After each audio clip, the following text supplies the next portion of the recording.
विश्वक्सेन यतीन्द्रदेशिकपदद्वन्द्वारविन्दास्तं स्वाचार्ये श्वेतं जगद्गुरुवरे श्रीरामनारायणे नित्यं शक्तमतिं जगद्गुरुवरं श्रीवासुदेवं भजे। आज के समय में लोग परेशान हैं, हाय धन हाय धन हाय धन। धन तो जीवन में उपयोगी है, लेकिन धन ही सब कुछ नहीं है। जब तक मन में शांति नहीं आएगी, तब तक लाखों व्यापार धन कमा के तू लाख साज सज ले, होगा सुखी न तब तक संतोष धन न होगा। तब तक व्यक्ति सुखी नहीं हो सकता है जब तक उसके जीवन में संतोष धन न हो। और संतोष धन कब आएगा? तो जब भगवान की कृपा होगी, भगवान श्री राम की कृपा होगी। भगवान भोलेनाथ कहते हैं कि निज अनुभव में कहूं खगेशा। महाराज कालभूषुंडी ने कहा है गरुड़ जी को कि मैं अपने अनुभव की बात करता हूं। जब तक बिनु हरि कृपा न मिटई कलेशा, जब तक भगवान की कृपा नहीं होगी तब तक हमारे दुख दूर नहीं हो सकते। बोले कौन सा दुख? बोले कभी कभी भक्तों के अंदर भी अहंकार आ जाता है। अहंकार अति दुखद डमरुआ, जिसको डमरुआ रोग कहा गया है। गरुड़ जी के भी मन में आ गया। क्या आ गया? जब रामावतार में श्री रामचंद्र जी महाराज को नाग फांस में बांध दिया गया, हनुमान जी महाराज गए गरुड़ को लाने के लिए। गरुड़ जी आए और नाग फांस से भगवान की मुक्ति मिली। तो गरुड़ जी ने सोचा कि इतने बड़े परमात्मा हैं और यह अपने दुख को दूर नहीं कर सकते हैं, तो हमारे दुख को कैसे दूर करेंगे? संसार में सबके पास दुख है। और ऐसा सोच कर कि इनके मन में अहंकार आ गया कि मैं इस संसार में सबसे बड़ा हूँ और भगवान का अहंकार ही भोज्य है, भोजन है। भगवान यदि कोई किसी भक्त के अंदर अहंकार आ जाता है तो उस अहंकार को तोड़ने के लिए परमात्मा कोई न कोई उपाय कर देते हैं। और जब अहंकार हो गया इनको, तो अहंकार जब हुआ तो सोचने लगे हम बड़े हैं, हम बड़े हैं, हम बड़े हैं। इस तरह से सोचने लगे। मन में जब विचार आया तो अंतिम में भगवान ने सोचा कि अब इस विचार का जो अहंकार आ गया, अहंकार का नाश करना ही आवश्यक है। तो कहाँ इसका नाश होगा? तो नाश करने के लिए गए कहाँ पर? तो कालभूषुंडी जी के पास।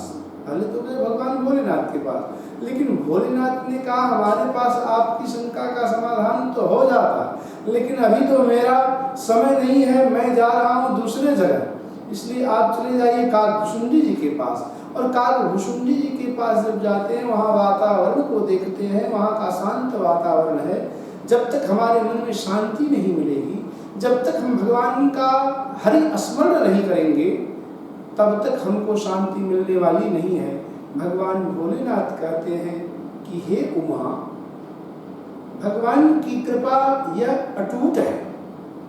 भगवान की कृपा किसी के ऊपर भी हो जाती है, और जब परमात्मा की कृपा हो जाती है तो सारे संसार का प्राणी उसके ऊपर कृपा करते हैं।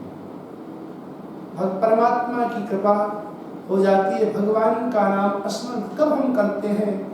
जब भगवान की कृपा होगी तभी हम कर सकते हैं, नहीं तो यही सर आवत अति कठिनाई, राम कृपा बिनु आई न जाई। इसमें आने में अधिक कठिनाई है।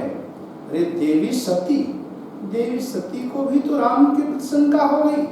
यद्यपि जान रही है कि भोलेनाथ दिन रात श्री राम का जप करते हैं, श्री राम नाम स्मरण करते हैं, लेकिन उनके मन में भी जब शंका हुई तो शंका का समाधान भगवान ने करवाना चाहा।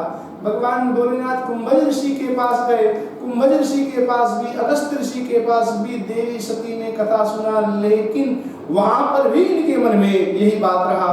और कथा सुनते वक्त उन्होंने वहां पर उन्होंने कह ही दिया, कुंभज ऋषि ने, अगस्त्य ऋषि ने कह दिया। अगस्त्य ऋषि से देवी सती ने कहा, महाराज प्रभु श्री राम की अपर को जाहि जपत त्रिपुरार, भगवान वही राम है कि दूसरे कोई हैं? तो उन्होंने कहा जिसकी कथा भगवान भोलेनाथ ने मुझे सुनाया, मैंने भोलेनाथ को सुनाया, वही भगवान राम है। सोई मम इष्ट देव रघुवीरा, वही मेरे इष्ट हैं, मेरे स्वामी हैं, मेरे मालिक हैं, जो आज जंगल में जनकनंदिनी जानकी का खोज करते हुए चल रहे हैं और उस वहां से चले फिर भी इनके मन में शंका नहीं गया। और आते वक्त भगवान भोलेनाथ के मन में था कि प्रभु दर्शन दे दे। और दर्शन भगवान ने दिया कि राम लक्ष्मण जी जा रहे हैं, जानकी का वियोग हो चुका है। उसमें जान कीन चिन्हारी, भगवान भोलेनाथ ने उसमें समझ करके पहचान नहीं किया और दूर से ही प्रणाम कर लिए। जय सच्चिदानंद जगपावन अस कहि चले मनोज रसान। कामदेव को जलाने वाले भगवान भोलेनाथ ने प्रणाम करके वहां से प्रस्थान किया। और देवी सती के मन में बार बार हुआ, ये तो एक राजा के, देवता भी इनको प्रणाम करते हैं, मुनि भी प्रणाम करते हैं, असुर भी प्रणाम करते हैं, और ये एक राजा के लड़के को प्रणाम करते हैं और कहते हैं जय सच्चिदानंद जगपावन। सच्चिदानंद भगवान कह करके ऐसा प्रणाम करते हैं। कौन है? अंतिम में भगवान भोलेनाथ ने कहा कि जिनकी कथा कुंभज ऋषि ने कहा, हमने उनसे कहा वही मेरे राम है, वही, दूसरा कोई नहीं है। बोली कि नहीं, आप कृपा करके इसका समाधान कीजिए।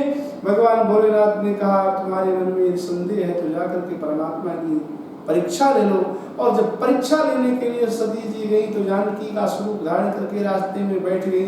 श्री राम आए और राम ने देखा, लक्ष्मण तो सोचे कि जानकी है, लेकिन श्री राम ने तत्काल कहा कहूँ मात की कहाँ वृष केतु, बिन अकेले कहीं फिर हेतु, माँ कहो भगवान भोलेनाथ कहाँ है, जंगल में अकेली क्यों विचरण कर रही हैं, क्या कारण है।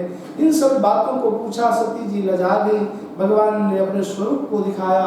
भगवान श्री राम के अनेकानेक रूप को, अन्य देवताओं के अनंत कोटि रूपों को देख करके भी घबराती हैं और उसमें अपना भी स्वरूप देखती हैं। अंत में देवी सती नेत्र को मूंद लेती हैं और भगवान ने फिर अपनी माया को समाप्त किया। फिर सती जी जाती हैं भगवान भोलेनाथ के पास। भोलेनाथ कहते हैं कि देवी तुमने जो है कैसे परीक्षा लिया, सत्य सत्य बताना।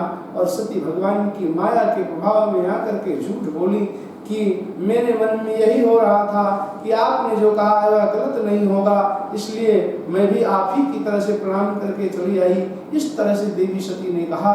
तो बंधुओं, इस संसार में रहते हुए जब तक हमको संतोष नहीं होगा तब तक हमारे मन की, आत्म की शांति नहीं होगी। और जब मन में शांति नहीं होगी, जब हमारा मन अशांत होता है, भगवान जब देवर्षि नारद को के मन में अशांति थी, भगवान को श्राप दे दिया, बोले अब क्या करूं भगवान, मेरे मन में शांति नहीं है। तब उन्होंने कहा, श्री राम ने कहा जपहु जाय शंकर सतनामा, होई हृदय तुरत विश्रामा। जाकर के भगवान भोलेनाथ के नाम का स्मरण कीजिए। और भोलेनाथ और राम अलग अलग नहीं है, क्योंकि ये एक दूसरे के पूरक है। राम की पूजा रामेश्वरम का अर्थ करते हुए, राम यस्य ईश्वरम सह रामेश्वरम। भगवान भोलेनाथ ने कहा राम जी जिसके ईश्वर हो वो रामेश्वर है। और भगवान श्री राम ने कहा रामस्य ईश्वर रामेश्वर, जो राम जी के ईश्वर है, परमात्मा है, भगवान है, वह रामेश्वर है। इस तरह से दोनों को सन्मुख किए। और शिव दोही ममदास कहावा, सोई नर सपने मोहि न पावा। भगवान शिव का द्रोही हो और श्री राम का दास हो, राम का दास हो और शिव का द्रोही हो, तो ऐसा व्यक्ति भगवान को प्राप्त नहीं करता है। मन की शांति के लिए परब्रह्म परमात्मा श्रीपति श्रीमन नारायण की कृपा से भगवान के नाम को स्मरण करते हुए जब हम शांति का अनुभव करते हैं, संतोष मेरे मन के अंदर आ जाता है। आज संतोष की प्रवृत्तियां नहीं रह गई हैं। आज लोग चाहते हैं हम किसका धन लूट ले, लेकिन वह धन किस काम का है, वह धन तो एक दिन विनष्ट हो जाएगा। इसलिए उस धन के पीछे मत पड़ो। निर्धन ये संसार है, धनी नहीं है कोई, जाके पासे राम धन धनी कहा है सोई। ये सारा संसार तो निर्धन है। धनी कौन है? तो जिसके पास भगवान नाम का संकीर्तन है। धनम मदीयम तव पाद पंकजम करानु साक्षात करवाण चक्षुषा। भगवान यदि मेरे पास धन है तो आपके नाम का ही धन है। हनुमान जी महाराज कहते हैं का हनुमंत विपत प्रभु सोई, जब तव दर्शन भजन न होई। इस तरह से तब जब भगवान का दर्शन न हो, भजन न हो, पूजन न हो, नाम स्मरण न हो, यही सबसे बड़ी विपत्ति है। और संपत्ति भगवान का स्मरण ही सबसे बड़ी संपत्ति